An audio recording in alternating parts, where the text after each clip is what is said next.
welcome back to another episode of I'm Free Now What with me, Michelle Fortier, a licensed clinical social worker in the state of Florida. Today's topic is going to be on something called ACEs, which stands for Adverse Childhood Experiences. ACEs, for me, is something that I absolutely love to explain. I think teaching about ACEs helps a lot of people understand what's wrong with them.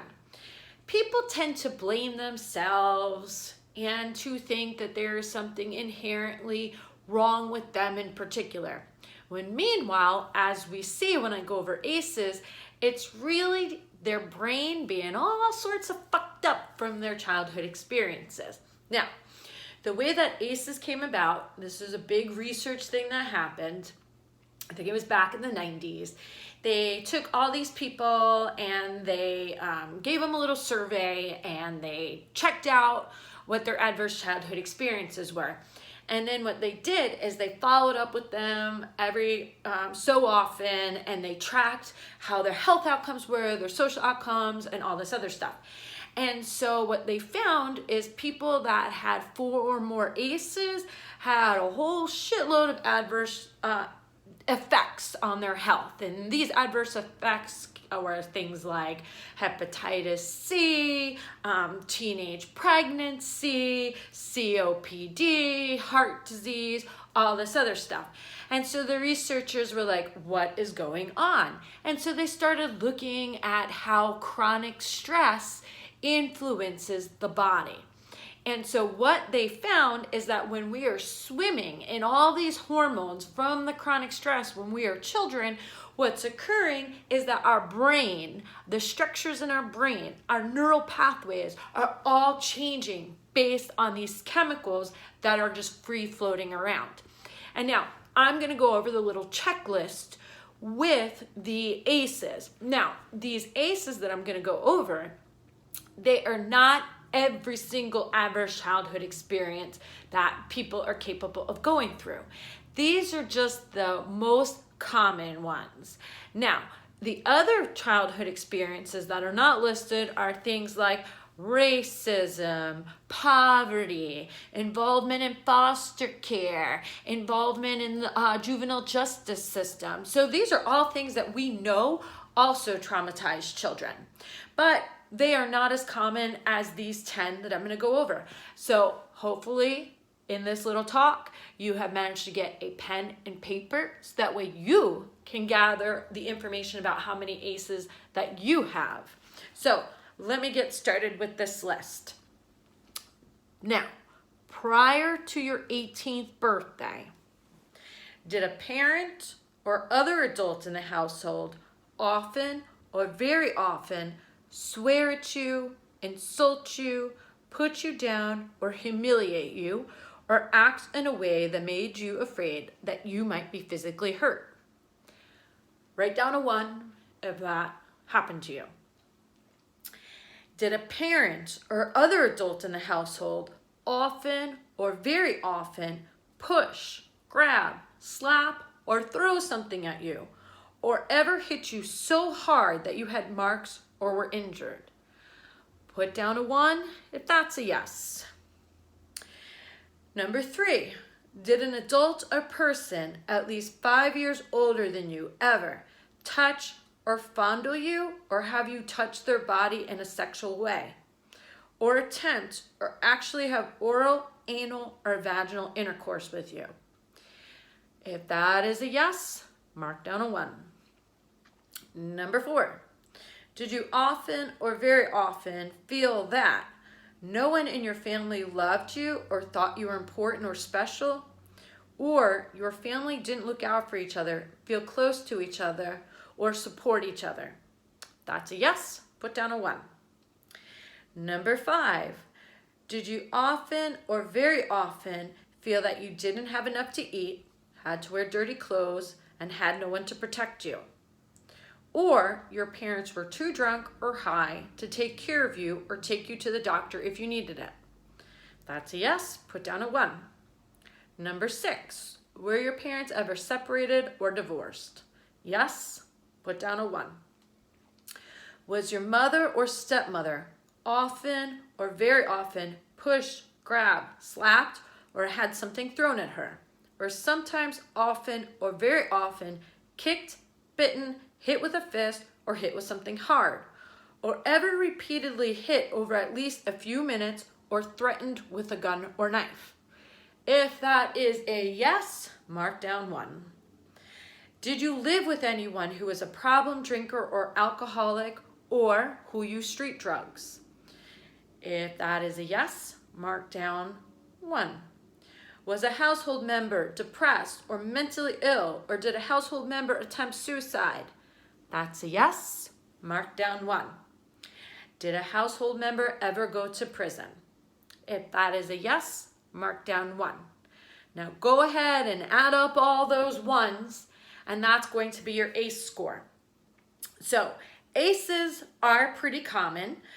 Most people have at least 1 ACE. Not most people, but a good chunk of people have at least 1 ACE.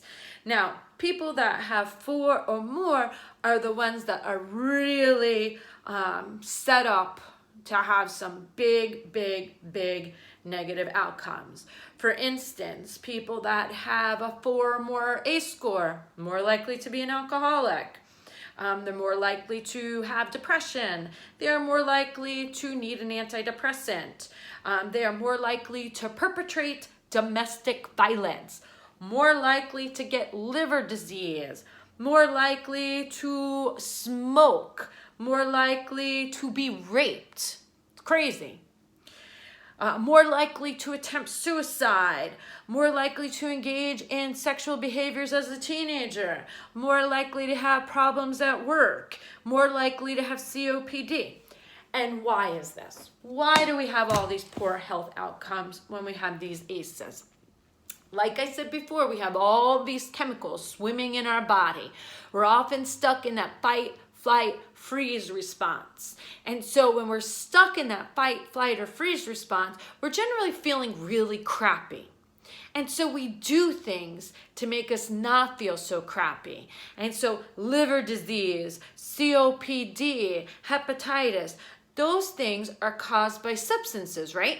You have COPD that's caused by smoking. You have liver disease that's caused by drinking. And liver disease can also be impacted by hepatitis C, which can be picked up from needles, which are often used to use heroin and other injectable drugs.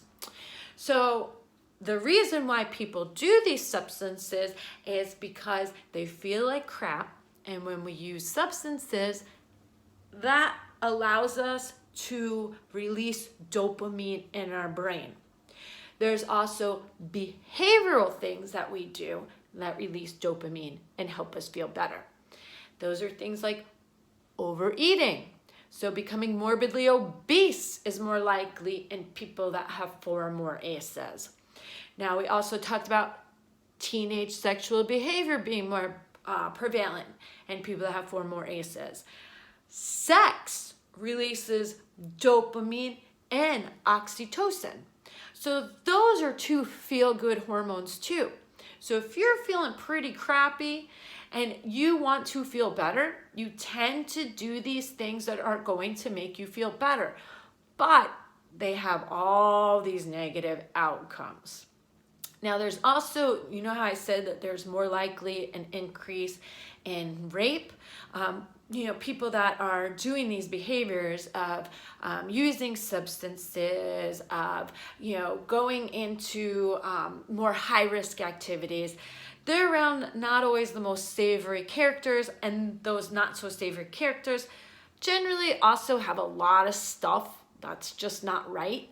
And so they're more likely to victimize people. And that's why they're also more likely to be a perpetrator of domestic violence. So there's all that going on. And now let's talk about how ACEs impact the criminal justice system. So you have little Timmy. He's in school. Little Timmy the night before, his mom watches mom get the shit beat out of her. Dad was drunk what are some of the other ACEs? Dad was drunk. Mom got the shit beat out of her. Little Timmy didn't have any clean clothes to wear in the morning because nobody gave a shit whether little Timmy actually put on some clothes and went to school. And so little Timmy had at least 3 ACEs just the day before. So little Timmy is in school, body swimming with cortisol and adrenaline. And then little Timmy is expected to pay attention. As a side note, very interesting thing, a lot of times ADD, ADHD, they're not ADD, they're not ADHD, they're trauma responses. That's something that we need to be aware of when we're diagnosing children with ADD and ADHD. We need to figure out the children and their trauma histories, because what looks like ADD and not paying attention could be dissociation by the kid. What looks like ADHD, the inability to sit still, could be that fight or flight response. And so there's the child's response to trauma. But anyway, let's get back to little Timmy. So little Timmy is sitting in class. Little Timmy's brain is just swimming in these hormones. And now adrenaline is really good when we're trying to escape from something. Adrenaline allows us to not have to think so hard and allows us to be more impulsive to run away from danger.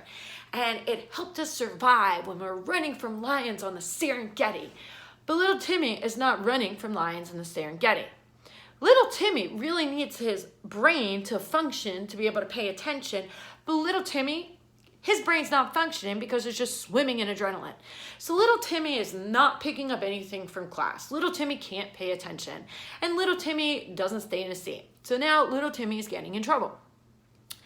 Little Timmy is not being able to learn how to read. Brain not functioning. Can't stay in seat. Teacher gets mad. Now he is in dealing with the resource officer.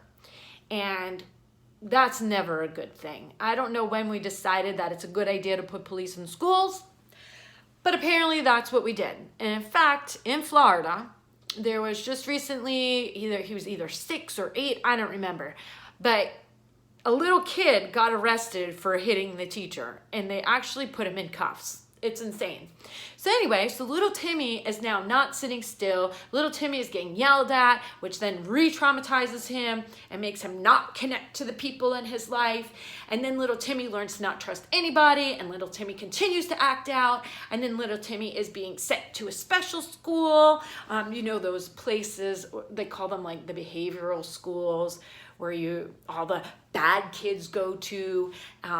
And so then he's around other kids that are suffering, and they're generally not funded very well. So you don't have like the highest caliber of teachers in there, and they're still expecting them to be able to learn. But whatever. So little Timmy is now in that special school. Little Timmy is hanging around more kids that are involved in other high-risk behaviors. He's being introduced to other high-risk behaviors.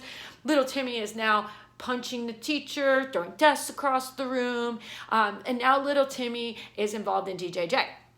Little Timmy learns more behaviors, still does not get treatment for his trauma, still continues to be acting out of the fight or flight response, and now little Timmy has now picked up an adult charge, and now little Timmy is now in the adult system.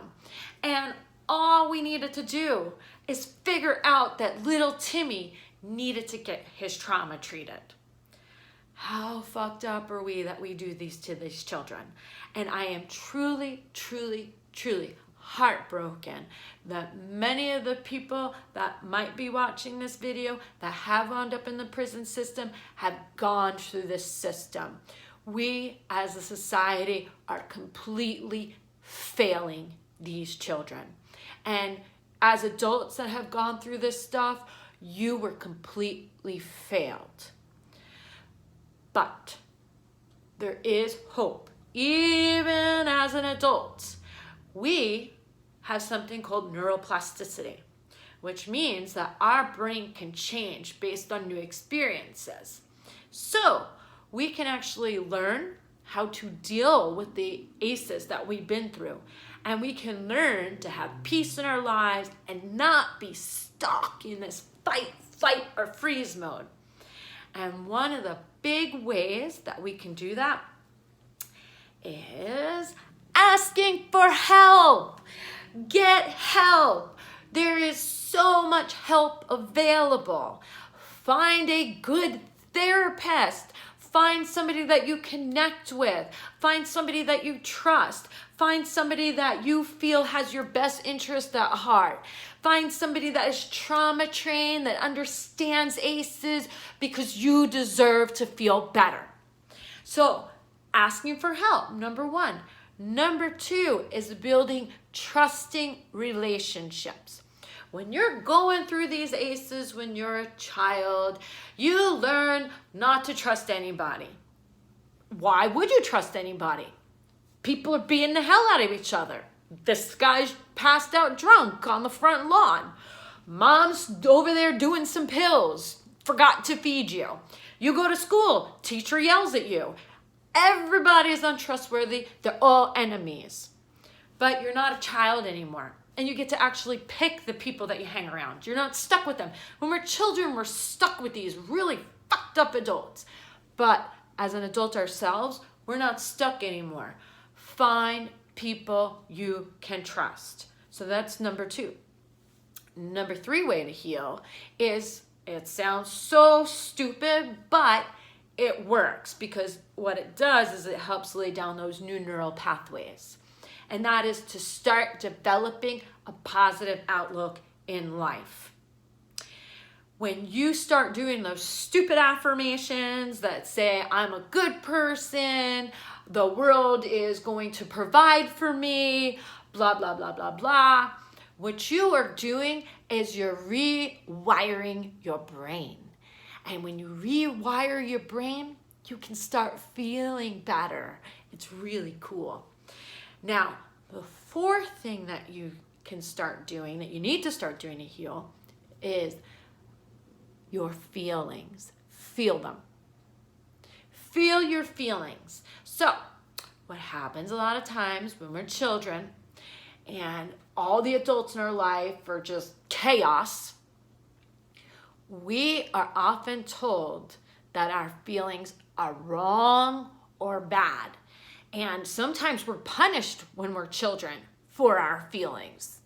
So you sit there, you cry because you just, got the shit beat out of you. And you're told, shut up, or I'm going to give you something to cry about. So you're not ever comforted or allowed to feel, and that's normal. You get the shit beat out of you, you should be crying. That's a normal, healthy response to pain. But you're told not to have a normal, healthy response to pain. That is invalidating your experience. And when your experience is constantly invalidated, you learn not to trust even yourself. So what you can do as an adult is start saying, oh, this is what I'm feeling. It is valid. What do I do with this feeling? What is this feeling telling me? Blah, blah, blah, blah, blah. That's why DBT works so well with people that have gone through all this trauma, because they don't know their feelings and they don't know how to feel them and they don't know how to cope with them, because they were always told that those feelings were wrong, that they had to hide them, that they had to shove them down, and that's never a good idea to do with your feelings. So those are the 4 ways to start working on your ACEs. So I hope you found this video helpful. I hope that you are now motivated to go get treatment for your ACEs.